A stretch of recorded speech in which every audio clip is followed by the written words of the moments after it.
시청자 여러분 안녕하십니까, 오봉옥입니다. 어젯밤 저는 후배에게서 전화 한 통을 받았습니다. 후배가 바닷가에서 이렇게 앉아서 파도 소리를 들으면서 시집을 이렇게 읽고 있었나 봐요. 그랬더니 자신이 마치 문학청년 시절로 돌아간 것 같은 느낌이 들어서 잠옷 이렇게 들뜬 목소리로 저한테 전화를 한 것이었는데요. 그 말에 저는 아름다운 우리 그 해변의 풍경이 떠올라서 괜시레 마음이 이렇게 설렜습니다. 그럼 오늘도 먼저 시 한 편을 낭독해 드리고 오늘의 초대 손님을 모셔보도록 하겠습니다. 별, 마강수. 이 세상 모든 괴로워하는 이들의 숨결까지 다 들리듯 고요한 하늘에선 밤마다 별들이 진다. 들어보라. 멀리 외진 곳에서 누군가 그대의 아픔을 이해 기도하는 시간. 지는 별들이 더욱 가깝게 느껴지고 오늘 그대의 수심이 수많은 별들로 하여 더욱 빛난다. 어떻게 들으셨습니까?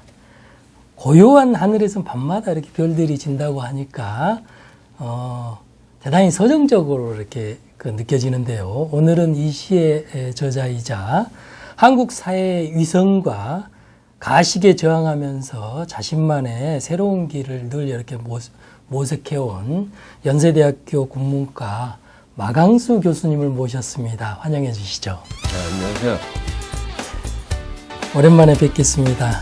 이전에 그 교수님이 쓰신 글 중에 나는 그런 깡마른 체격 탓에 옷을 이렇게 벗어야 하는 여름보다는 코트 등으로 이렇게 몸을 가릴 수 있는 겨울이 좋다고 하셨는데 올여름 어떻게 보내셨는지 궁금하고요. 요즘 근황을 좀 말씀해 주시죠. 요새 이제 방학이라 뭐 한가했죠. 그래서 그동안에 뭐 전시회도 한번 미술 전시회도 하고 책도 올해 책을 한 4권 냈어요. 그래서 지금 책 한 권이 또 마무리돼서 교정 보고 있고 뭐 저는 단조롭습니다. 이제 계약하면 학교 가고 글 쓰고 또 책 보고 그 정도. 저는 스마트폰도 없거든요. 그래서 아주 단조롭게 삽니다. 올해 낸 것만 해도 에세이집 20줌, 그리고 행복철학, 그리고 문화비평집의 생각, 그리고 장편소설 아라베스크, 이렇게 4권을 출간하셨거든요. 이런 그런 창작의 에너지는 어디서 나오는 것입니까? 그래서 저도 뭐 나이가 이제 60을 넘다 보니까 혹시 힘이 딸려요. 저는 아직도 아날로그식인데 원고도 원고지에 쓰거든요. 그래서 팔이 아파서 더 못 쓰는 경우가 많아요. 옛날보다. 근데 딱히 뭐 할 게 없고 딴 거 저는 일체 취미 활동을 안 해요. 뭐 등산이다 또는 뭐 사치스러운 골프라든가 뭐 운동도 못 하고. 그래서 할 거라고 이제 쓰는 거고 읽는 거밖에 없으니까 자연스럽게 쓰게 되는데 뭐 아시다시피 요새 출판기가 너무 불황이라서 그것이 뭐 좀 반짝하고 이렇게 반응이 오질 않아요, 이제는. 예전에는 독서 인구가 절대수가 많았는데 이제는 정말 작아졌어요. 영화 보는 건 안 아까워하면서 학생들 보면 교재 사는 것도 아까워할 정도로. 그래서 책을 내긴 하는데 참 출판사에 좀 미안할 때가 많고 저도 서운할 때가 많죠. 너무 안 나가니까. 이번에 녹화를 준비하면서 교수님의 인터넷 홈페이지를 보고 제가 깜짝 놀랐습니다. 일단은 장르별로 이렇게 작품들이 잘 이렇게 가지런히 실려 있고 읽을 거리가 많습니다. 읽을 거리가 정말 너무 많더라고요. 더욱이나 거기에 교수님의 그런 사상이라고나 할까, 또 교수님께서 그동안 겪어온 사건의 전말 같은 것도 이렇게 잘 정리돼서 보는 순간에 교수님이 어떤 분인지를 이렇게 쭉 읽을 수 있는 그런 느낌을 받았는데요. 홈페이지를 누가 관리하기에 이렇게 잘 하고 있는 것인지. 우연히 만들었어요. 저는 컴맹이다가 소위 이메일 주소 만든 것도 2005년도예요. 왜냐면 학교에서 모든 공문을 이제 이메일로 보낸단 말이에요. 예. 종이 한 장 안 써요. 그래서 이제 할 수 없이 시작을 했는데, 제 친구가 그 홈페이지 제작 회사를 해요. 아, 예. 예, 그래서 그거 한번 만들어줄게 해봐라. 예. 예, 그래서 만들고, 거기 넣은 그 글들이 많은 거는 이제,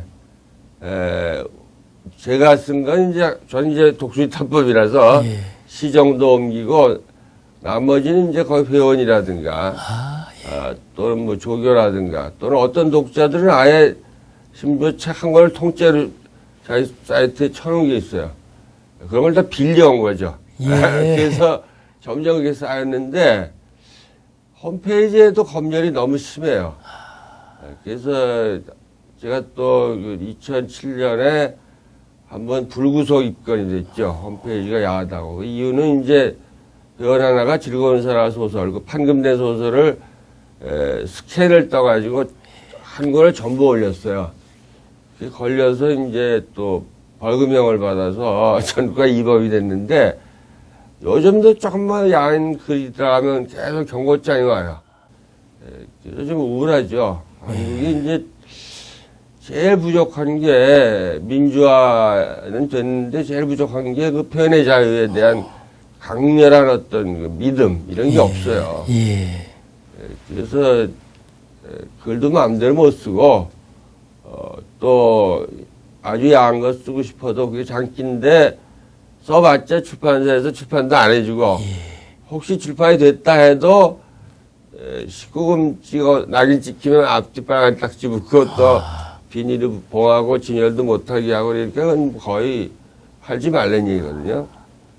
그래서 쭉 제 집필 생활을 회고해 보면 참 그 조금 나보다 먼저 간 줄 알까 이거로다가 지금도 마음대로 쓰고 싶은 걸 못 쓰고 있어요. 그래서 우울하죠. 교수님의 그 글과 함께 홈페이지를 가보면 그리고 그 교수님이 그동안 그렸던 그림들이 글과 함께 곁들여져 있고요. 그리고 또 좀 야한 사진들도 이렇게 곁들여져 있는데 그냥 선정적으로 야하다기보다는 저는 글과 잘 이렇게 어울린다. 지금 교수님께서는 그 독자들이 이렇게 많이 올린 모양인데요. 저는 그렇게 그 썩 괜찮다는 생각을 했거든요. 저 볼 때 이제 예술적인 사진이죠. 예. 사실 우리나라에서 뭐 저도 홍익대에 있어봤지만 미술대학에서는 아주 뭐 누드 데상이 필수고 예. 또 누드 사진 같은 거 절대로 안 그립니다. 예. 근데 유독 그래서만은 그게 이해할 수가 없어요. 소설, 영화 야하다고 감독 잡아간 적 없거든.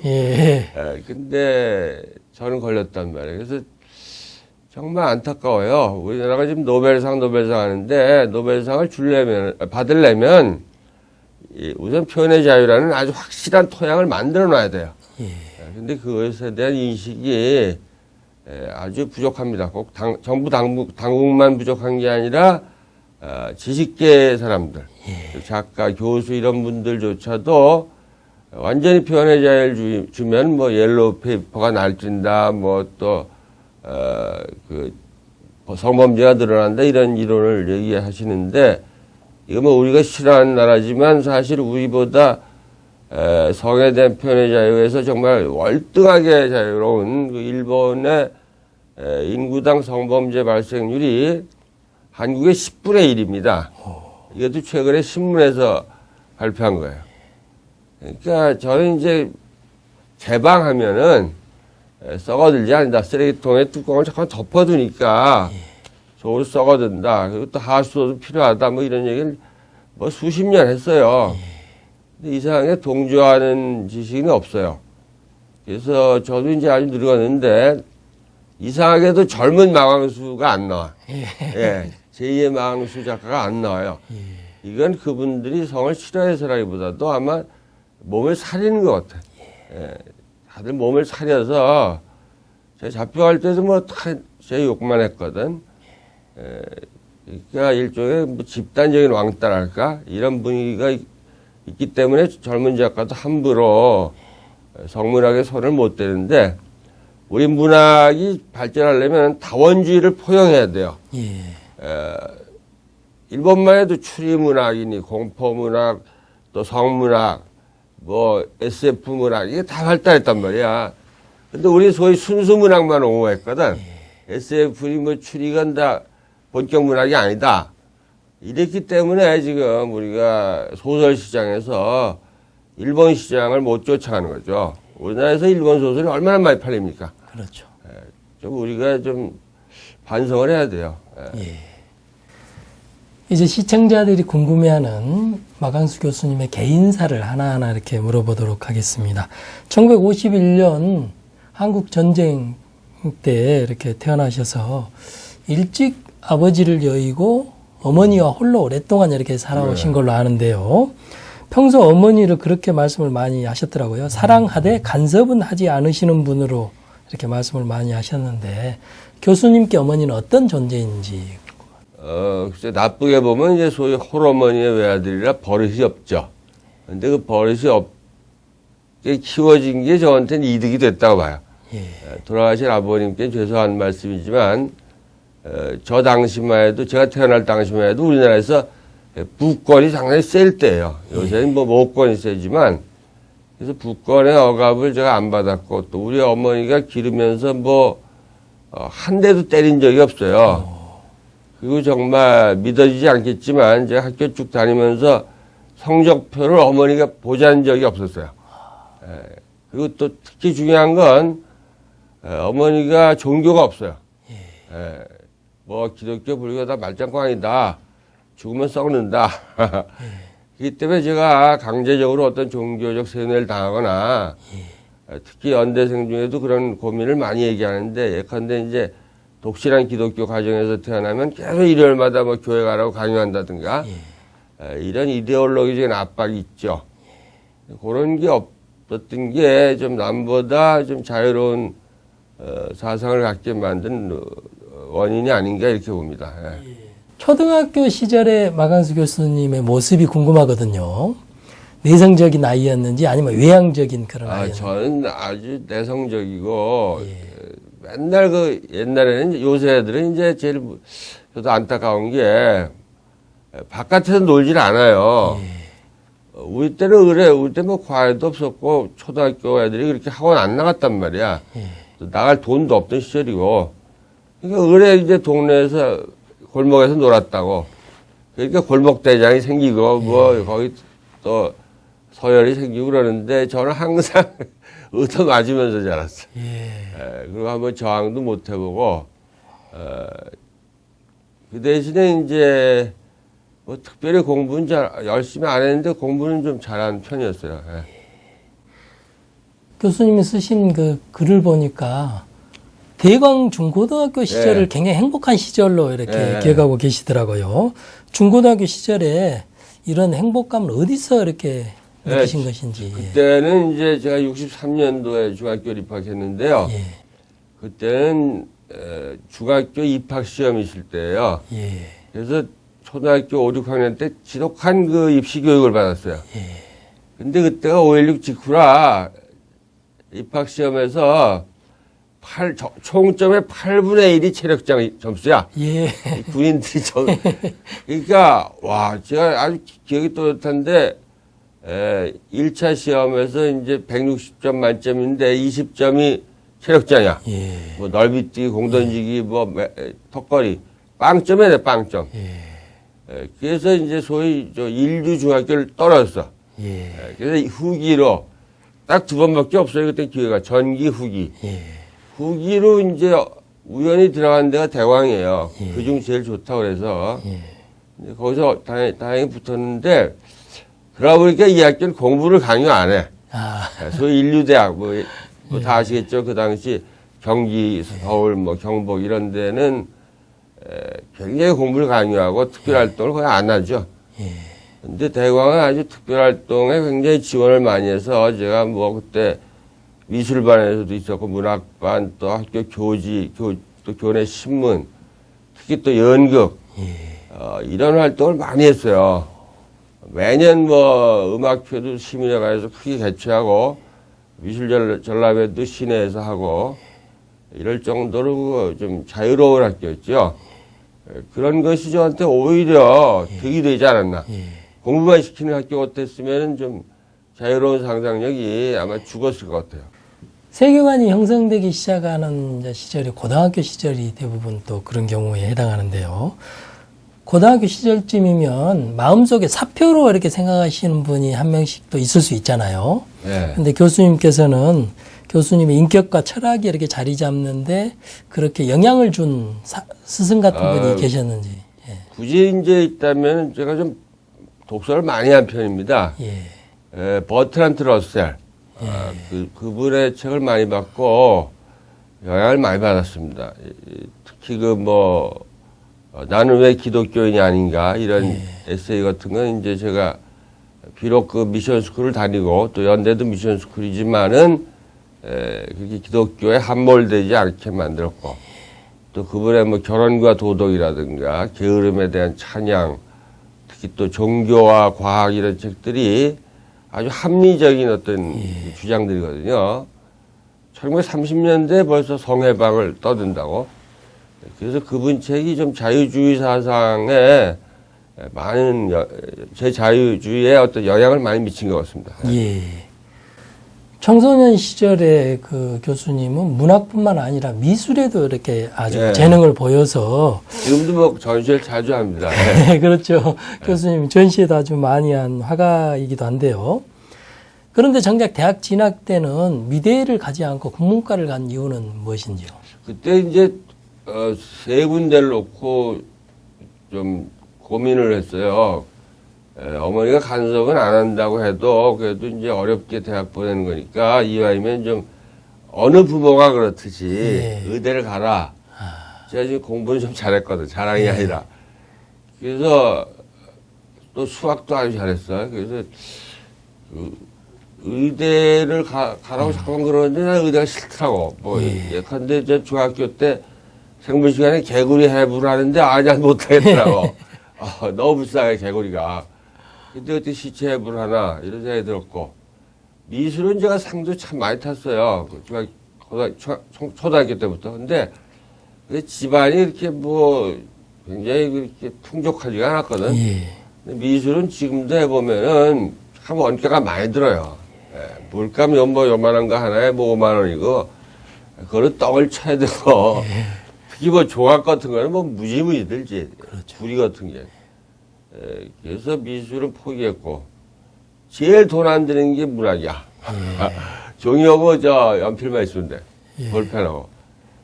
그런 이유도 있고 또 문학이 더 깊이가 있는 것 같아서 문학으로 정했는데 문학만 가리키는 과는 없단 말이야. 그러니까 비슷한 과라는 게 국문과밖에 없죠. 그래서 국문과를 간 거죠.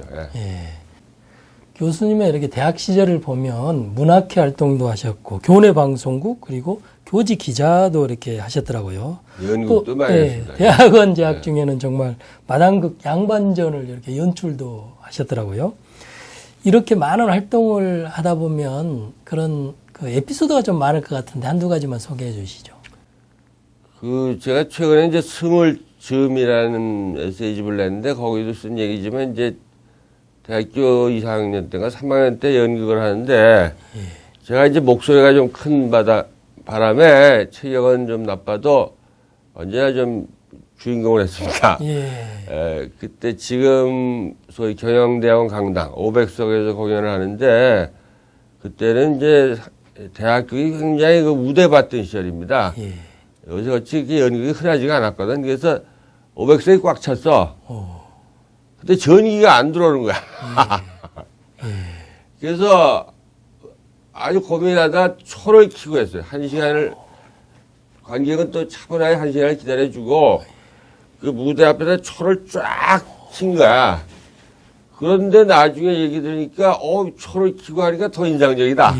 이런 얘기를 들어서 참, 다행이다. 이랬던 생각이 있는데, 그 당시에는 정말 캄캄했죠. 전기가 나가면 연극은 꽝이거든요. 그런 기억도 있고, 또 농촌봉사도 여름마다 많이 갔는데, 장마 때 가가지고 강물이 뿌는 바람에 강 건너다 빠져 죽을 뻔도 하고. 교수님이 또 대학 다니던 시절에는 엄혹한 유신 시절이기도 하잖아요. 유시는 이제 제가 대학 4학년 때. 예, 예. 근데도 그전에도 뭐, 전 뭐 대학을 제대로 못 다녔어요. 4년 내내 데모했으니까. 그래서 뻑하면 휴교야. 예. 그래서 뭐, 그때는 우리가 가을방학이라고 그랬는데 이상하게 가을에 휴교 조치가 많이 나왔어. 계엄령도 나고. 그때 우리가 했던 건 이제 주로 이제 유신 전에는 이제 장기 집권 반대, 삼선 반대, 뭐 독재 반대 이런 거죠. 그래서 가을 방학이 있어요. 한 쭉 놀다가 한 달 딱 가리키고 학점을 주는 거야. 그래서 참 부실하게 대학을 다녔는데 그 덕에 독서할 시간이 참 많았습니다. 예. 그때 그 운동권 학생들 중에서 감옥 간 사람들도 많이 있었을 텐데 그런 학생들을 바라보는 교수님의 시각은 어땠는지 궁금해요. 저도 참 고민을 많이 했죠. 좀 그때는 뭐 요새 애들은 대말 안 하지만 그때는 뭐 총학생회에서 메시저 노천극장에 모여라 하면 다 모일 때야. 전교생이 5천이나 6천 정도니까 최하 2,000명은 데모에 참여해. 저도 많이 참여했지. 근데 앞장선 적은 없어. 그래서 잡혀가진 않았는데 적극적으로 운동을 할 만큼 제가 이렇게 뭐 투사형은 아니었어요. 근데 이제 그 아까 말한 양반형 같은 거는 이제 제가 각본을 썼는데 풍자극이었거든. 정치 풍자. 그래서 이제 연극이 한 회로 중단되고 제가 안기부에 끌려간 적도 있고 감옥소까지는 안 가고 좀 혼난 적이 많죠. 또 교지를 편집했는데 데모하는 사진을 화보로 몇 페이지를 넣었더니 또 난리가 났어. 그땐 학교에 이 중앙정보부원, 요새 말로 안기부 직원들이 상주할 때거든. 그래서 그 책을 다 다시 만들려는 거야. 다 잊어진 책을 다 찢어서 그 화보를 뜯어내고 다시 제보를 하는 사태까지.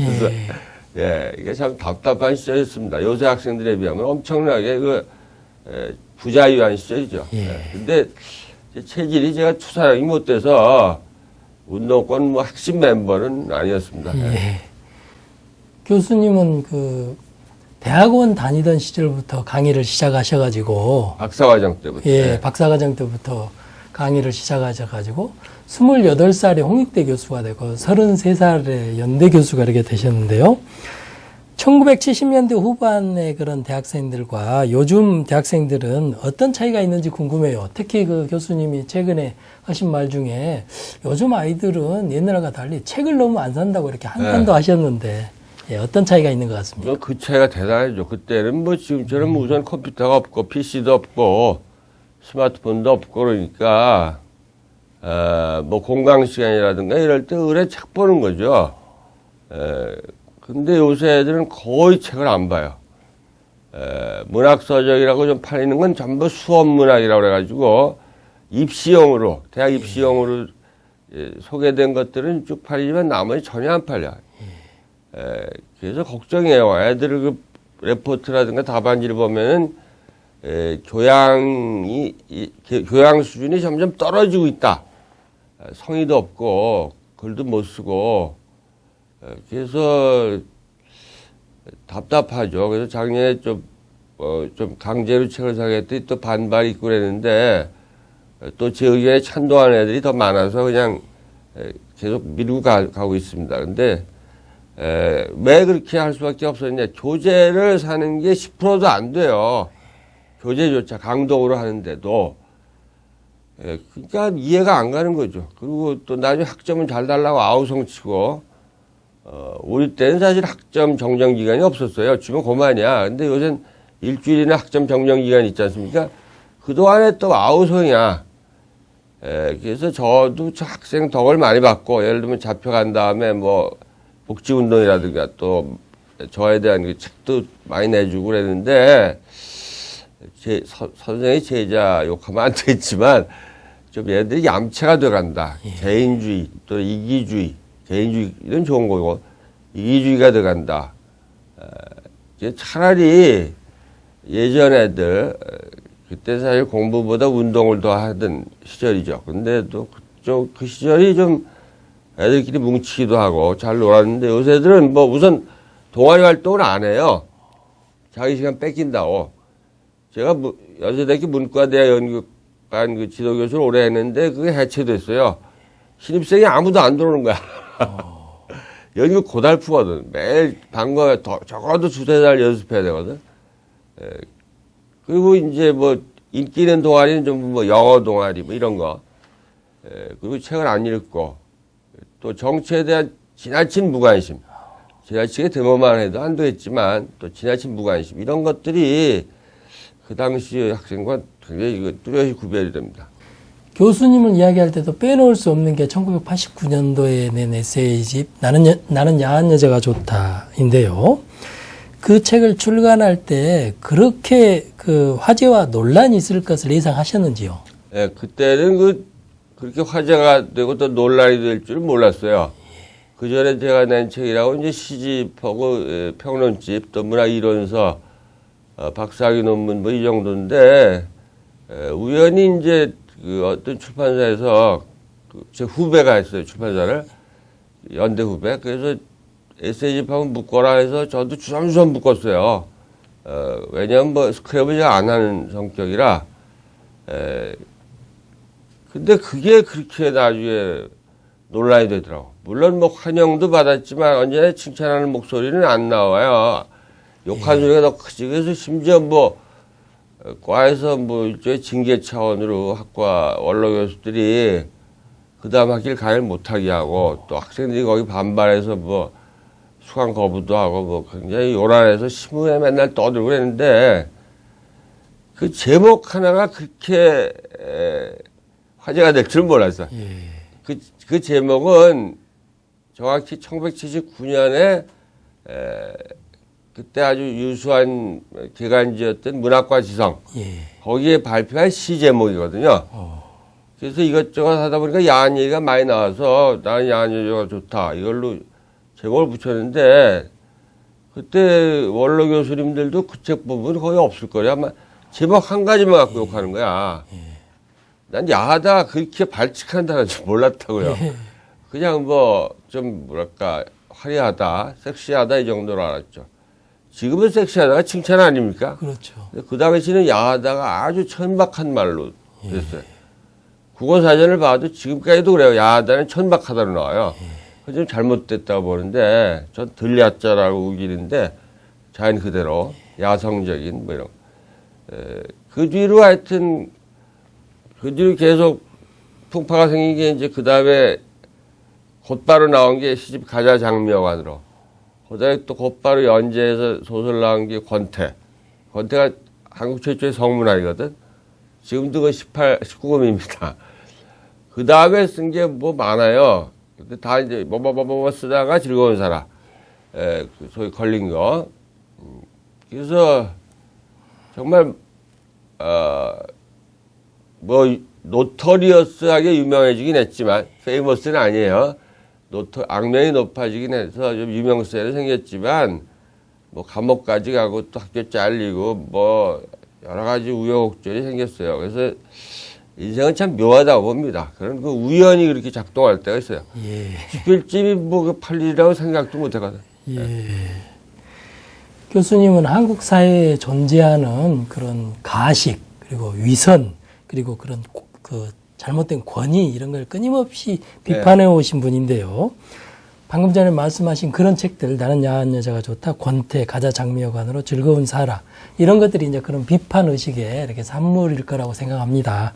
그런데 일각에서는 그렇게 자유로운 성을 추구하는 것만으로 과연 그런 권위나 가식 그리고 위선 같은 게 철폐될 수 있냐 이렇게 의문을 제기하기도 하는 사람들이 있거든요. 그 점에 대해서는 어떻게 생각하시는지요? 저는 이제 모든 건 이제 뚜껑을 열어야 된다고 보거든요. 제가 늘 얘기했던 게 이제는 이제 식욕의 시대가 지나고 성욕의 시대가 왔다. 뭐 사람한테 제일 중요한 욕망이 식욕, 성욕, 그다음에 수욕이라고 그래요. 잠자는 거. 잠자는 거 갖고 욕하지 않잖아요. 식욕도 욕하지 않아요. 의사한 거 먹는다고 욕하지 않아. 근데 굳이 성욕만은 조금만 이제 노멀하지 않으면은 그걸 변태라 그러고 정신 이상이라 그러고 또 성역 자체를 죄악시해서 요새 그 성매매 특별법 같은 거 생긴 거 보십시오. 지금 OECD 국가 가운데 이렇게 매매추를 강제적으로 그 억압하는 나라가 우리밖에 없어요. 왜냐하면 그게 아무 시도가 없거든요. 성매매 특별법 생겼어도 여전히 뭐 강남 룸사롱은 잘 되고 있고 또 일본인이 외국으로 많이 여성들이 진출해서 또 성매매를 하고 있고 아무 시도도 없는데도 명분주의로 그렇게 하다 보니까 또 하나는 성을 쉬쉬한단 말이에요. 우리나라에서 제일 필요한 건 중고등학교 성교육입니다. 근데 성교육을 거의 피상적으로 해요. 지금 중요한 건 피임교육이에요. 중고생 임실이 그렇게 많잖아요. 근데도 피임교육을 안 해. 그러다 보니까 그렇게 성에 엄격한 척 하는 나라인데 성범죄는 엄청 늘어난 거야. 소위 그 집창촌 때려 부순 다음에 우리나라의 강력 성범죄가 막 급증하고 있어요. 학자들이 통계를 낸 건데. 그래서 유럽 같은 데도 왜 그 성매매라든가 또 성에 대한 검열을 철폐했느냐. 괜히 그런 게 아니에요. 연구에 보니까 막을수록 더한다. 그러니까 제가 늘 주장하는 건 이제 우리나라 속담 중에 하던 지랄도 멍석 깔아주면 안 한다 이런 말이 있거든. 일단 오픈하면 시시해지는 겁니다. 그래서 그 성정책만은 정말 우리가 후진적이라고 봐요.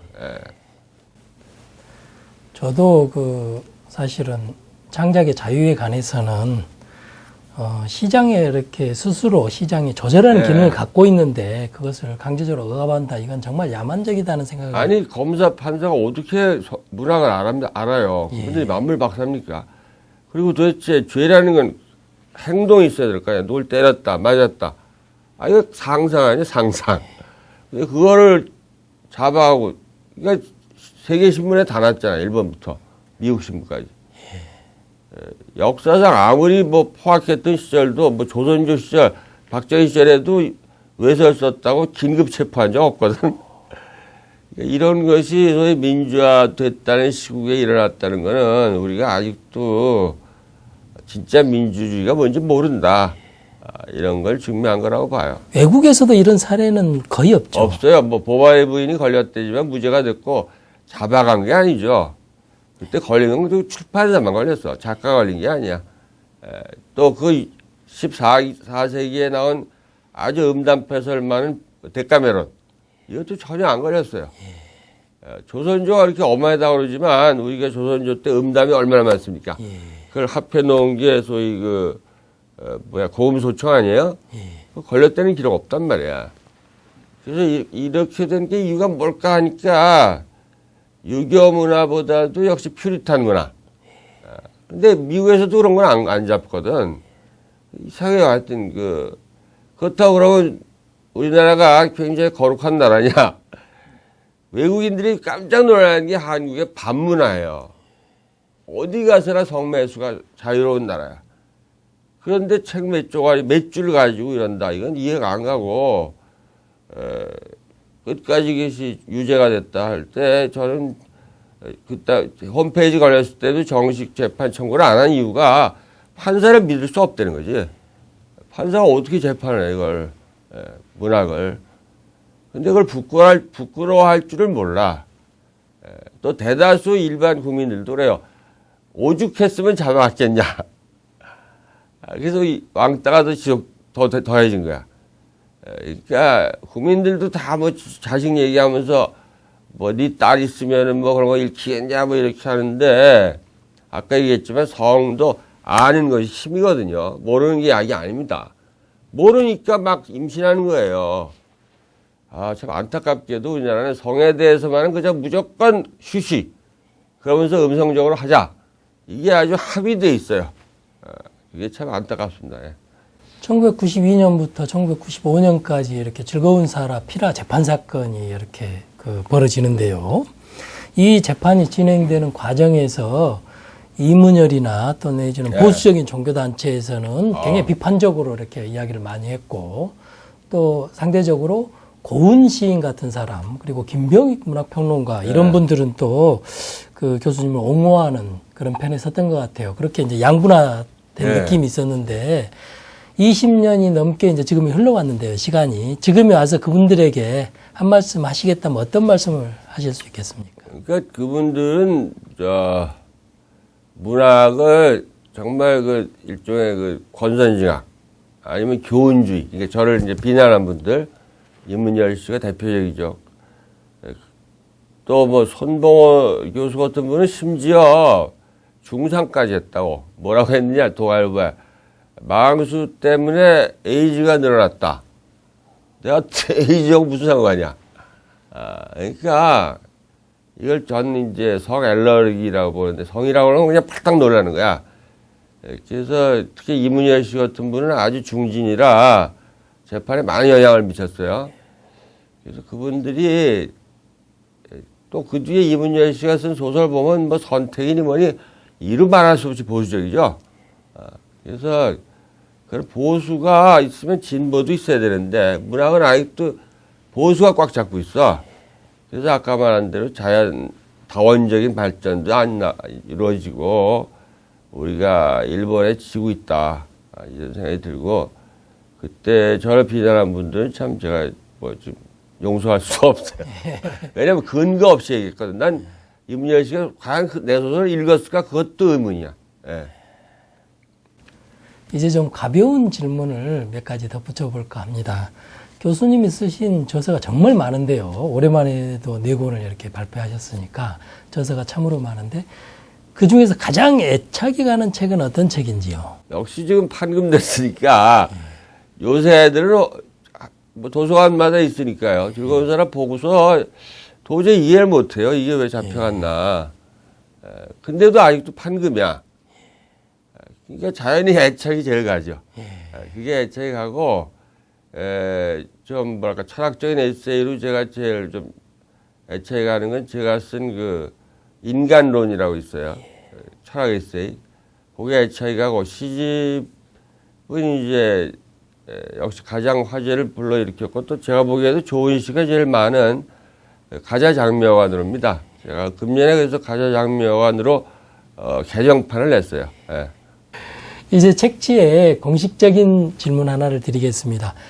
그동안에 수많은 책을 읽어오셨는데 그 중에서 조금 감명 깊게 읽은 책을 한 권 대라고 하면 어떤 책을 대시겠습니까? 글쎄 소설, 저 시는 뭐 따질 수가 없다고 봐요. 왜냐하면 시는 번역이 불가능하거든요. 운율을 번역할 수가 없기 때문에. 소설로 저한테 이제 제가 성문학을 좀 해야겠다라고 마음먹게 된 그 결정적인 그 영향을 미친 책은 잘 안 알려져 있는데 외국에서는 굉장히 유명합니다. 폴린 레아주라고 프랑스 여류 작가가 쓴 오 이야기. 오는 이니셜이에요. 오 이야기. 이 소설을 제가 한 30대 초반에 읽고 굉장히 그 충격을 받았어요. 그리고 감동을 받았어요. 그래서 이제 그 뒤에 성문학 이론서도 많이 냈죠. 예컨대 뭐 심리주의 비평의 이해라든가 또 문학과 성, 그리고 또 소설도 물론 소설이라고 전부 한 건 아니지만 그 오해 이야기에서 다룬 건 이제 주로 사도마조이즘인데 이 사도마조이즘에 대한 연구. 예컨대 마조이즘과 종교와의 관계라든가 사디즘과 정치와의 관계 뭐 이런 것까지 파급돼서 생각하게 할 만큼 영향을 줬습니다. 오 이야기. 예. 프랑스 현대문학의 대표작 중 하나이고. 예, 아주 유명한데 우리나라에서는 안 팔렸어요. 이게 19금이라. 예. 갖고 오셨네. 전 세계적으로 300만 부 이상 이렇게 판매된 책이라고. 아주 유명해요. 외국에서. 근데 우리나라에서는 이 책 내용은 어떻게? 내용은 주로 이제 어떤 내용들이? 그 54년에 나왔거든. 지금 보면 조금 싱거울 수도 있는데 하여튼 여류 작가가 여성의 그 마조이즘 심리를 아주 잘 그렸어요. 프로이트가 다 만든 건 아니지만 이제 여자는 주로 마조이스트가 많고 남자는 사디스트가 많다 그랬는데 여류 작가가 써서 그런지 그 아주 즐거운 마조이즘 이런 걸 아주 잘 그렸고 뭐 영화로도 나왔습니다. 우리나라에서는 뭐 수입이 못 됐지만 너무 야해서. 교수님이 지향하는 육체주의 문학 또 하수도 문학에 대해서 이런 기회에 좀 설명을 좀 해주시죠. 저는 우선 육체주의라는 말 쓰는 건 이제 제가 한의학 공부를 많이 했어요. 한방 공부 따로 일종의 철학인데 한방은 철저히 유물론이에요. 그래서 오장육부에 뇌가 없어요. 또 실제로 뇌사 상태에서도 장은 다 활동을 합니다. 심장도 활동을 하고 그래서 이제 육체적 원인이 없는 질병은 없다고 보는 거죠. 뭐 이런 얘기까지 있어요. 에디슨이 왜 이렇게 머리가 좋아졌느냐? 어렸을 때 머리를 다쳤다는 거야. 또 이건 확실하게 제가 책을 보고 본 건데 빈센트 반 고흐가 나중에 미칠듯이 그림 그리다 자살하잖아. 그건 이제 매독에 걸렸어. 뇌매독이라는 증세 중에 이상한 게 매독균이 뇌로 가면은 갑자기 영감이 막 떠올라요. 니체도 뇌매독이었어요. 그러다 정신병이 되죠. 그런 식으로 우리가 말해도 인체와 어떤 병을 성격을 연결시키는 말이 많잖아요. 간이 크다. 또 허파에 바람이 들었냐. 뭐 쓸개 빠진 놈 이런 식으로 그런 것 자체가 이제 육체가 정신을 지배한다. 이걸 이제 암시하는 거죠. 이 정신 얘기를 많이 한 건 이제 데카르트부터 영혼 얘기는 뭐 기독교 이런 건데 저는 예컨대 사람이 죽었는데 뭐 이성이고 뭐가 어떻겠어요. 그래서 이제 뭐 마르크스 유물론은 아니고 일종의 동양 철학적인 유물론을 좋아합니다. 그래서 육체가 즐거워야 된다는 거지. 그러면 육체가 즐거울 수 있는 인간이 제일 즐거워하는 게 뭐냐? 섹스다. 그래서 섹스를 이제 좀 많이 연구한 거죠. 그 다음에 하수도 문학은 참 재미난 게 즐거운 사람 대법원 판결문에 의하면 이 소설은 하수도 문학이다 이랬어.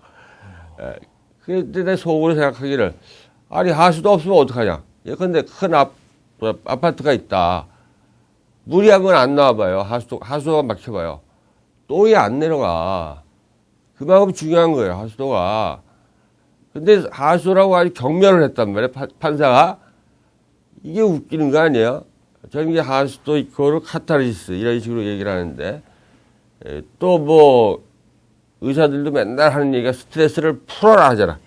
푸는 게 하수도란 말이지. 오줌도 싸야 되고 변비가 제일 나쁜 병이거든요.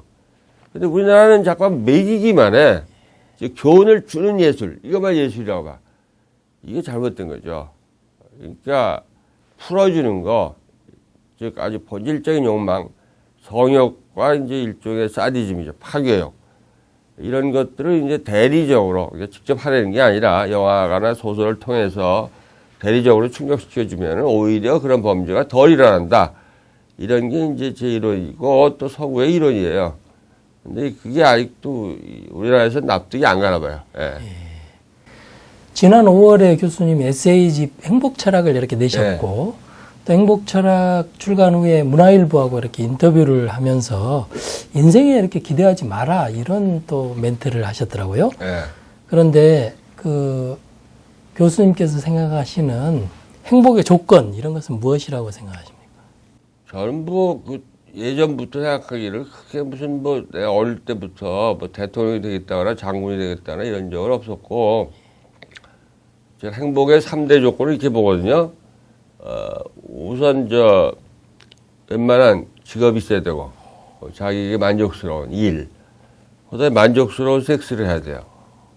그 다음에 만족스럽게 어떤 놀이, 취미 활동을 해야 돼. 이 3박자가 맞는 게 행복이라고 보지, 돈이 많다거나, 권력을 꿈꾼다거나 이런 것은 그렇게 중요하지 않다고 보거든요.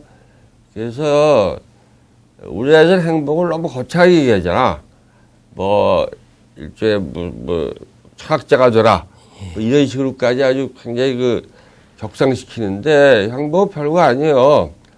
즐겁게 섹스할 수 있고 즐겁게 먹고 또 그저 월급도 먹을 만큼만 받으면 되고 그다음에 이제 제일 중요한 건 놀이죠, 놀이. 우리나라가 이제 놀이에 인색한데, 노는 걸 자꾸 퇴폐적으로 봐요. 예컨대 처음에 홍대 앞에 춤추는 클럽 생겼을 때 막 단속했다고. 지금 일상화 됐잖아요. 그런 소위 푸는 놀이. 이런 것만 있으면 행복하다. 그러니까 인생을 별로 기대하지 말라는 뜻은 아주 뭐 자살하라 이런 뜻이 아니라 너무 큰 욕망을 갖지 마라. 뭐 이런 뜻으로 얘기한 거죠. 예.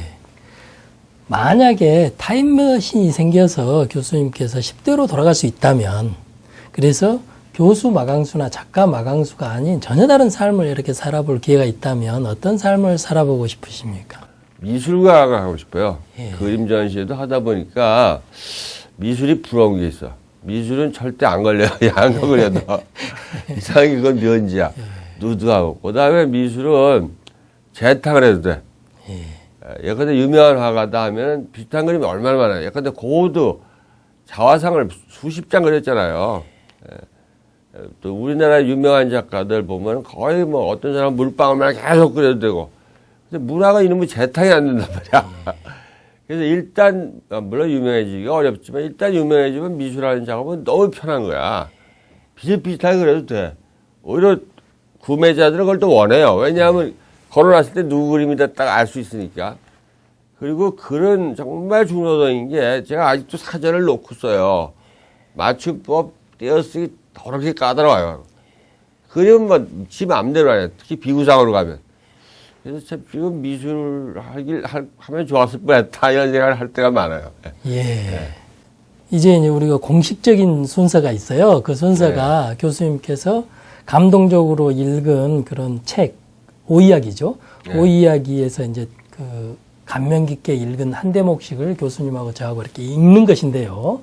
오늘은 특별히 교수님께서 올해 책을 4권이나 내셨기 때문에 제가 감명 깊게 읽은 대목, 그리고 교수님께서 쓰면서 이렇게 이 정도는 한번 읽어줄 만하다 이런 대목들을 여러분들께 낭독해 드리도록 하겠습니다. 제가 먼저 낭독해 드릴 대목은요, 행복 철학의 그런 한 대목인데요. 천재는 1%의 재능과 99%의 노력으로 생겨난다는 말이 있다. 그런데 이 말은 틀렸다. 천재는 1%의 노력과 99%의 적성으로 생겨난다가 맞다.